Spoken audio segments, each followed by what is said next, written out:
at 6. After decades on the air, Radio and TV Marti may have produced their final broadcasts. The stations were originally established during the Reagan administration to promote democracy and the free flow of information to the people of Cuba. But recently, the Trump administration ordered the dismantling of the parent agency that oversees the radio and TV broadcasts. Employees were told to turn in their badges, press passes, and not return to the building. CBS News Miami's Yvonne Taylor is live in Doral with reaction to the move. Yvonne? And that last broadcast was today, I am told, as of 11 a.m. Elliot and Lauren, this is the building of TV and Radio Marti. We're talking about an entity, I am told, of about $12 million budget annually. Their employees were told over the weekend not to come here anymore. Radio and TV Marti, news outlets created 40 years ago in the Ronald Reagan era to promote democracy and uncensored information for Cubans in the island, has ceased to operate.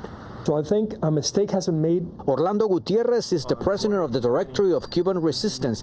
He is now disappointed that TV and Radio Marti are no longer seen for the job they've done for decades. They're tools of information and of getting censored information to Cubans that is vital for the very active resistance in the island.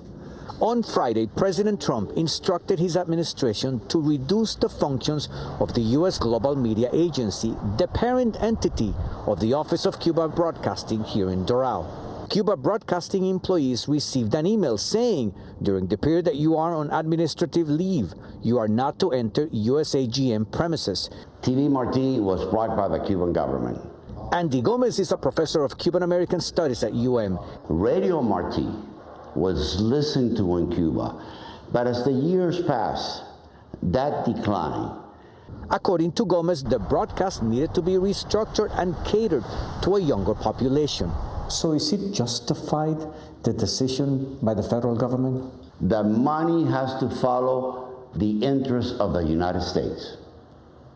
But at the same time, there's a process that you go through to determine what projects that have been in existence are worth and what are not.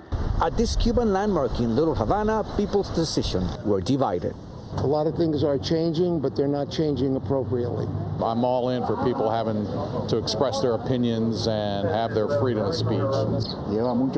After many years on the air, nothing has been solved, said Jose and Silvia Martinez, both Cuban Americans who agree with ending an era.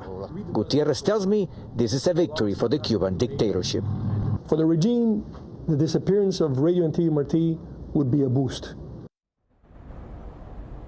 And we must tell you that we reach out to the office of the 3 South Florida legislators that are Cuban Americans. We received a statement from Congresswoman Maria Elvira Salazar. We're going to put that on screen for you. She basically said Radio Marti and TV Marti have been key to countering the Castro Diaz-Canel regime's propaganda. As government programs evolve, I will work with President Trump to make sure the Cuban people have the access to the uncensored news they deserve.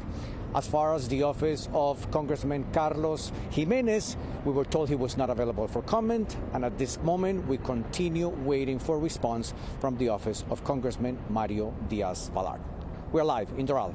Yvonne Taylor, CBS News, Miami.